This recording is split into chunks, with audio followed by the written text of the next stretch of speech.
This is Ryan and Michelle, and welcome to the Celebrate Marriage Cast, where we hope to restore and reclaim godly marriages through honest and real conversations. We are Michelle and Ryan, and it's great to be with you here today. We're so honored to have a guest with us as well. We know that this holiday season is typically a joyful, cheerful, jolly time, but depending on what you're going through in your life, there's also really heavy stuff going on. And we think that our guest today is going to be a really great help for whatever it is you're going through, whether it's in your marriage or relationship, maybe some soul wounds that you're working through. So it might not feel like a super holly and jolly time, and we want to be a resource. So today we have a guest with us, Vincent Ketchie, and he's a Southerner. He's from Mooresville, North Carolina. He's a native from that area. He graduated from the University of North Carolina at Chapel Hill. He is a licensed clinical mental health counselor. He received his master's degree in agency counseling from Lenore Ryan University in 2011. Vincent really enjoys working with men and women of all ages as well as couples, and his greatest strength is he is an encourager, and he has also been married for 18 years. Welcome to our show, Vincent. We're so glad to have you. Thank you. Thank you for having me. Yeah, and so you're in North Carolina. The South is home for you, and we're just talking before the show, and I could kind of hear the accent a little bit, which is so cool. So awesome! Welcome to our show.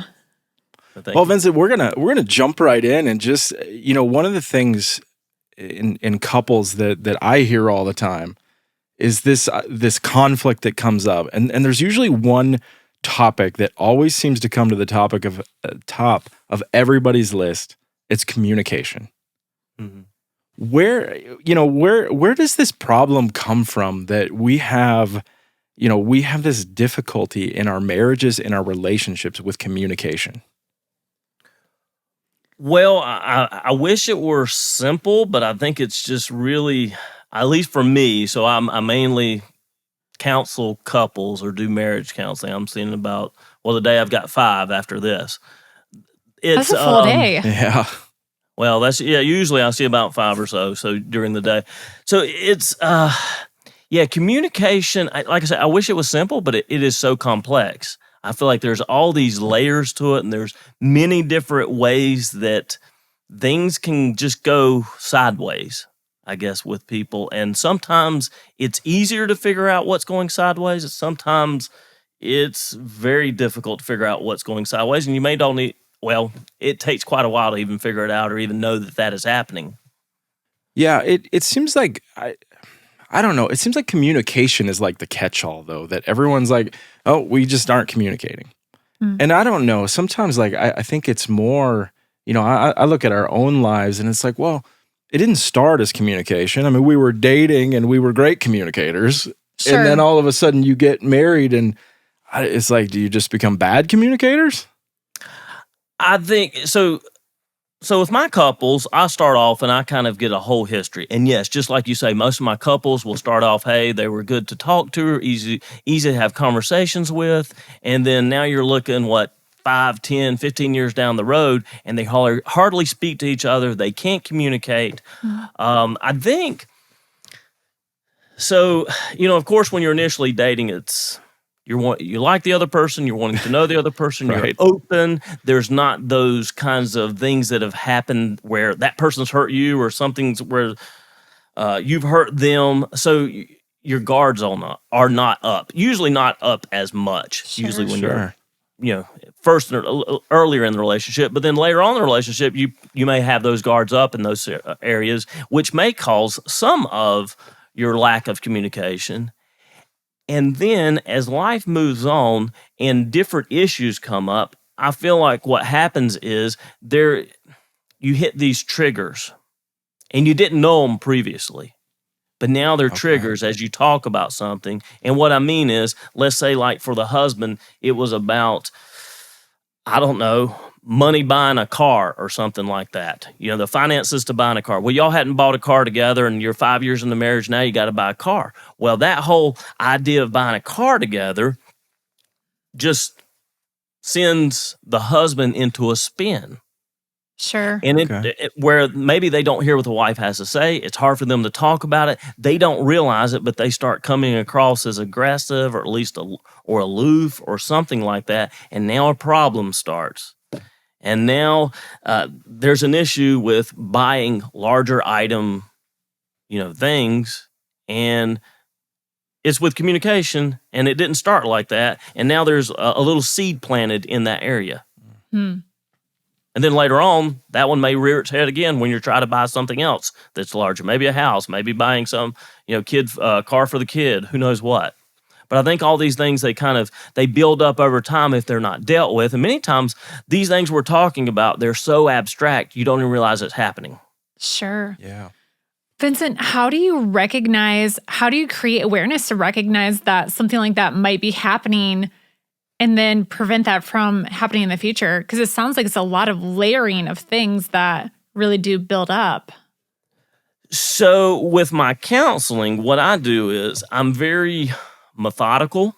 So we first we kind of talk about these different layers. I see communication as a lot of different layers, and different ones are kind of, I guess, off kilter, I guess. The first layer I talk about, I kind of go over some of the layers. One of the layers would be like, is it assertive or not assertive? And what I mean is that's what I would call your environmental or learned way. This is, you learn how to communicate that way.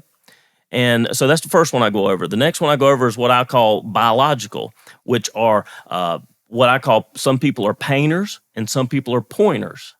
And that's a whole different way of thinking. Painters generally, when they communicate, they tend to paint a picture and give lots of details. Pointers, on the other hand, they tend to come to the point when they're communicating. All right, so those two different layers. Then there's a male-female layer, where women understand things differently than men, and that's not the same as the painter-pointer one.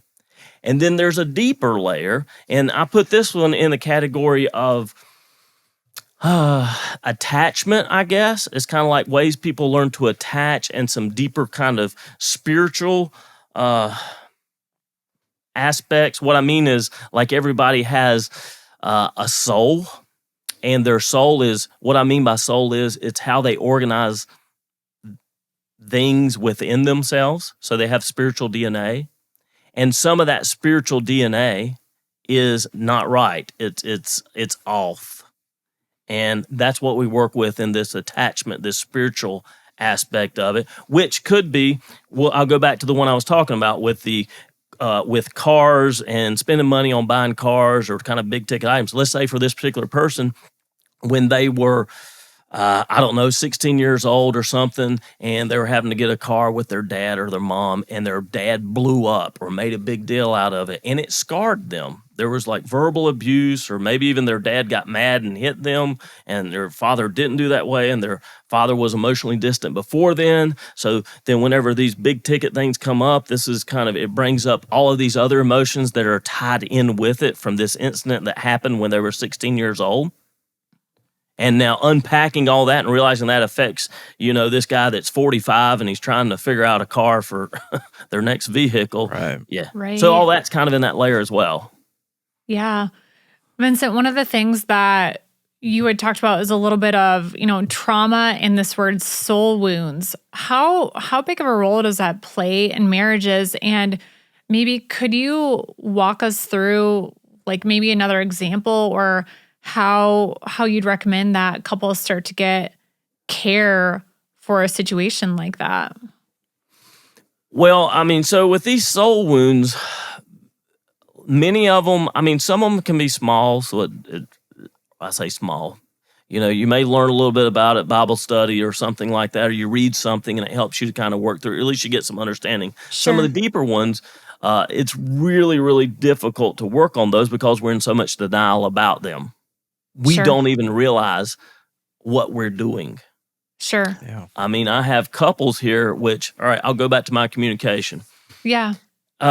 So one of, I guess, kind of what I do with my couples in the beginning, I kind of have a litmus test, I guess.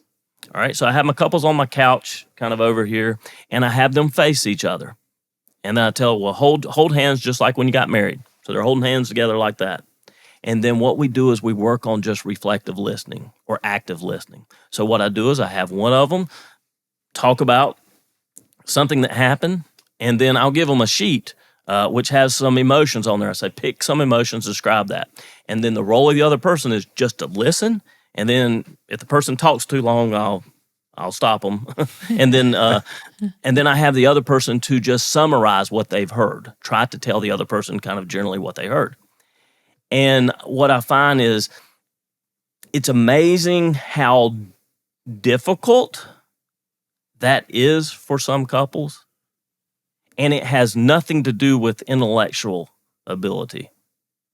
I mean, I've had doctors, I've had lawyers here. They can't do it.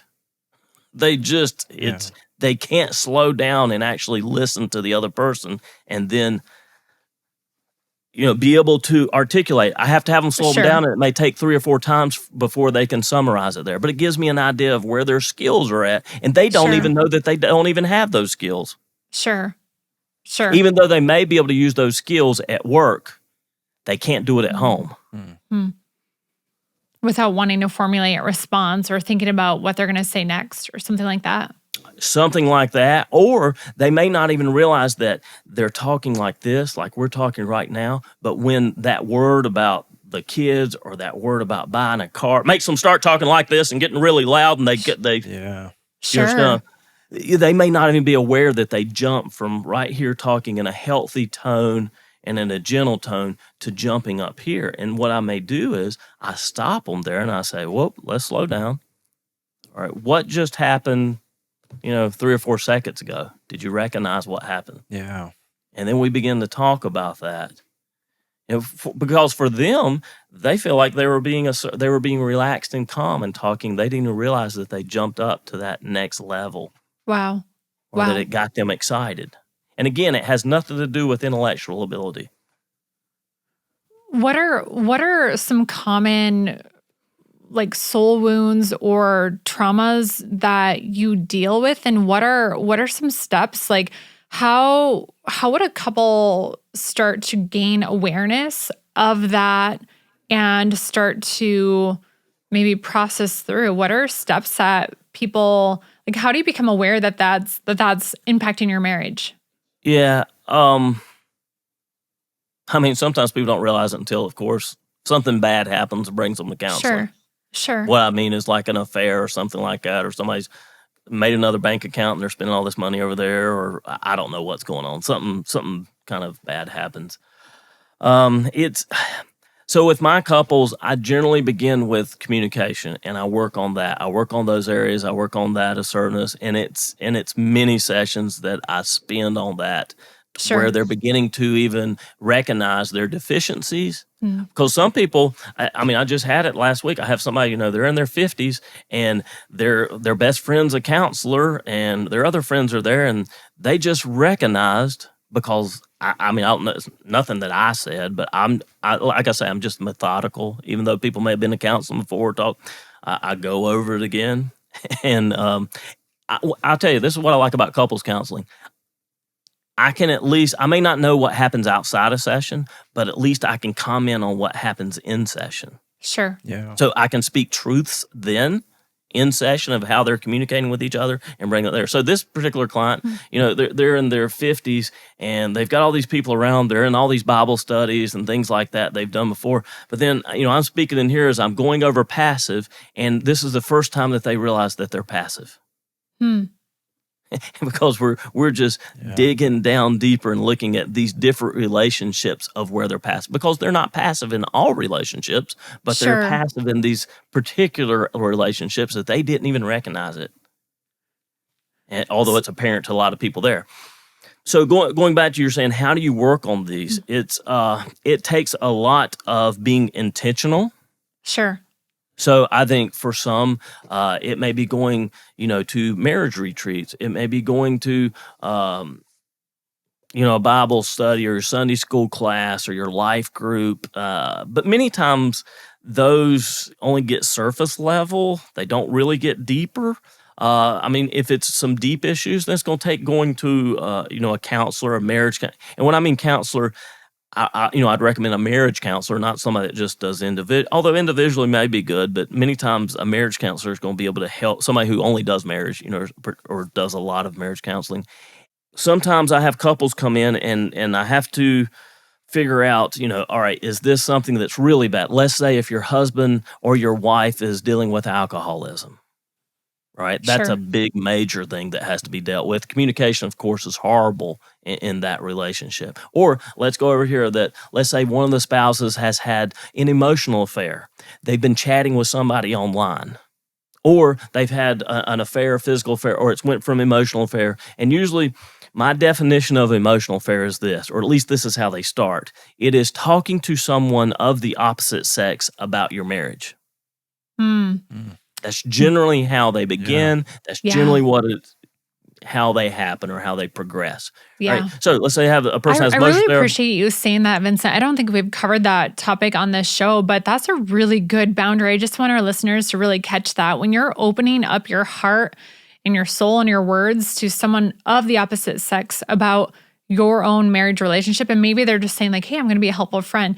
Like that's a really risky area. So if it's of the opposite sex and if it is something that is negative. So, all right, I'll go back to my layers. So I talk about this. This is when I talk about the assertive. So I have kind of this chart and we kind of break it down.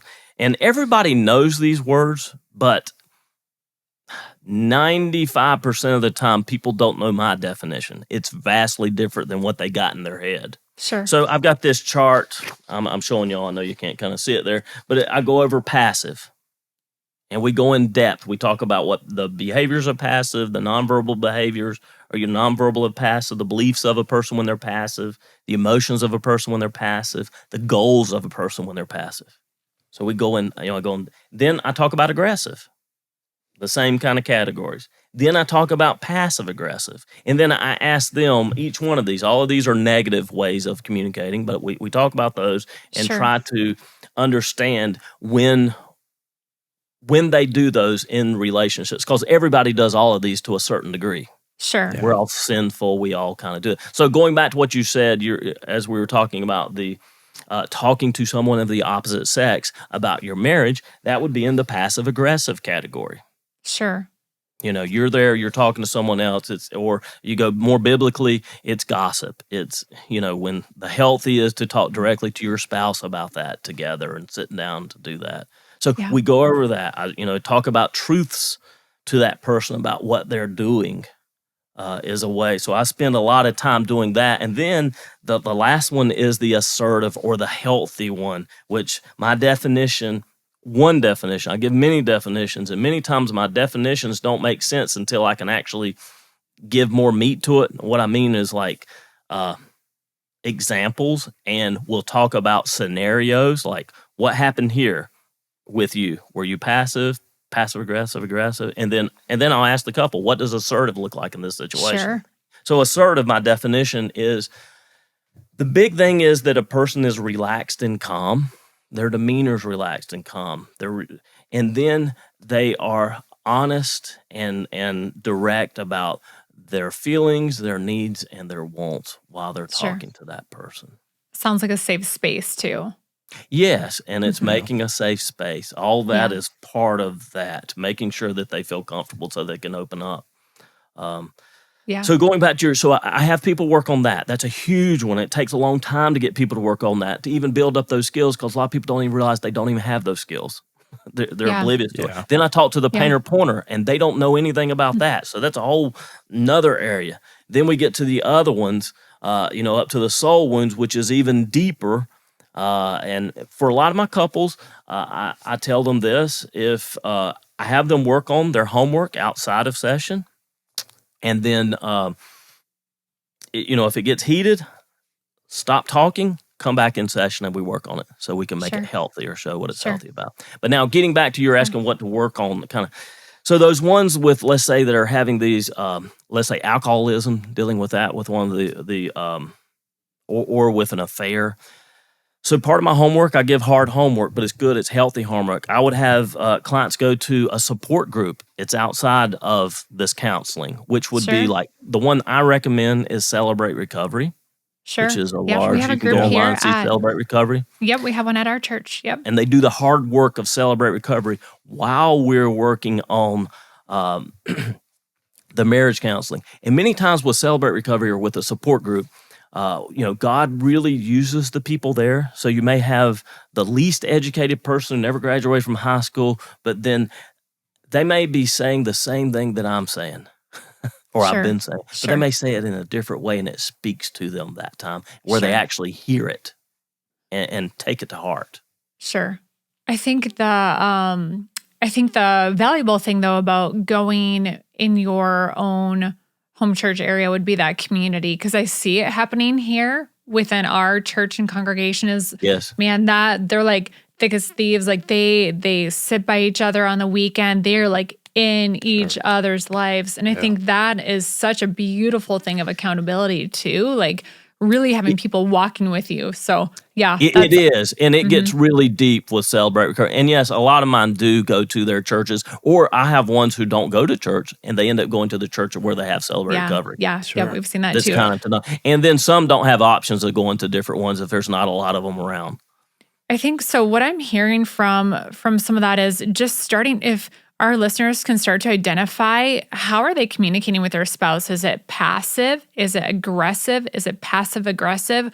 Or are you able to be assertive? And also realizing that some of these might be unnoticeable to your own, to the naked eye of just you and your spouse conversing, where it might be time to have professional help just to watch or observe how are you really communicating.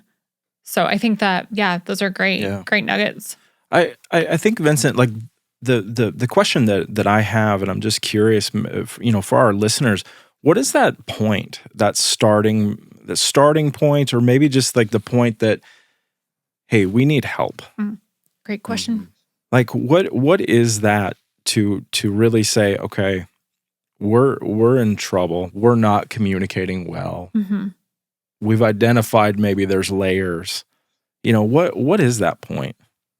Well, I'll say this. I think a lot of people don't know what healthy communication is. So it's hard for them to know what it is, because they're looking at their marriage and saying, well, mom and dad did this, so it's okay. That's just what happened there too, but it was unhealthy. Yeah.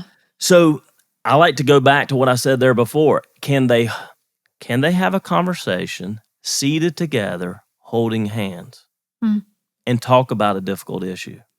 Is that something they could try at home and just see? Yeah, most definitely. That's what I'm saying. Now, if they can't do that, they need to go to marriage counseling. Sure. Yeah. Okay. If they can't sit there and hold hands and talk to the other person about a deeper issue, then they need to have a professional helping them to do that. Sure. Yeah. I think this idea of layers is so so interesting, because I think we've identified this, or at least I have, in the way that I communicate, is that there's so many different layers. And one of the things we've talked about on our show is I'm very analytical, very like to the point, and it's easy for me to communicate that way and not acknowledge feelings behind certain things. Yeah. And so some of that's being a male, some of that's my own, the way that I communicate. So, I mean, to hear that is really, there are so many layers to this. Yeah. And it takes a lot of work to realize why. I try to reflect too, if I react a certain way, I'm like, why did I just react that way? And it is a lot of internal reflection too, and realize, you know what, it actually wasn't you. It's because I do feel there's this hurt area in me of maybe, a lot of things, our own lived experiences and the things, we've shared a little bit, but one of the reasons that I came to Celebrate was, I had a Christian counselor tell me to come to Celebrate. That's how I got to this church. Now I've been here for 15 years and it's changed my life. But a lot of like identity, like who is my identity, and learning that my identity is in Christ and not looking at other people for that. So sometimes I can catch myself like wanting validation from, Ryan or whatever. And it's like, no, but I can't look to you for that. Like I have to look to God for that, and being able to get to the root of it. And but that's really hard work too, to like do that internal work and figure that out. It is. It's really difficult to do that. And it's amazing. One thing I tell clients, I say, you've been very brave to to be here. Yeah. Yeah. Yeah. To be here in this office. And you would be amazed. So I charge people if they don't show up, if they don't give 24 hours notice. Yeah. You'd be amazed at how many people will pay me not to show up. Wow. I'll give a story. This was a young couple. They're like early 20s. And it was kind of funny, kind of not. They weren't married. They were dating. But I guess they felt obligated. They came in and gave me cash and said, we're not coming to the session, but here it is for that session. Wow.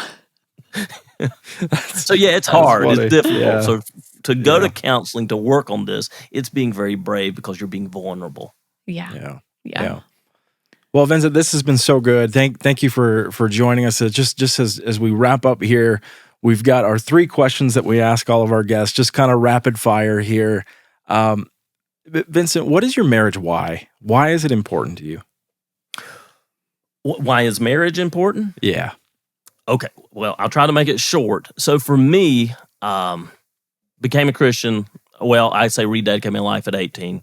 I wanted to understand what the Lord wanted me to do. So I was like, I heard that song, you want me to go, I'll go, or that. Anyway, I went to inner city Chicago, didn't feel called there. I went to Kenya, I didn't feel called there. I was there a couple of months. I worked at a children's home for a couple of years. I loved it, didn't feel called there. I worked doing stained glass windows for about 20-some years because I felt like the Lord wanted me to help kind of there. And during the middle of that, I asked the Lord, what if I were to do anything to help build the church, what would that be? And I feel like his answer to me was marriage. Those are the building blocks. Strong marriage. If you have strong marriages, you're going to have a strong church. Yeah. And so that's why marriage is important to me. Great. Yeah, that's so good. All right, best date night. Well, I don't know about night, but for us, it's going on hikes. We love to go to the Blue Ridge Mountain and go up on a peak and to spend time together and have good conversations there. That's great. And then lastly, what's bringing you joy in your marriage right now? Well, so my wife and I are pretty big readers. I like to read long historical, biographies. She likes to read fiction. But anyway, we read Lonesome Dove together, and we've been discussing the characters there. So we love reading and discussing characters and understanding and connecting that way. That's great. I love that you guys are discussing that book together. Vincent, thank you for being a guest on our show today. Where can our listeners keep up with you?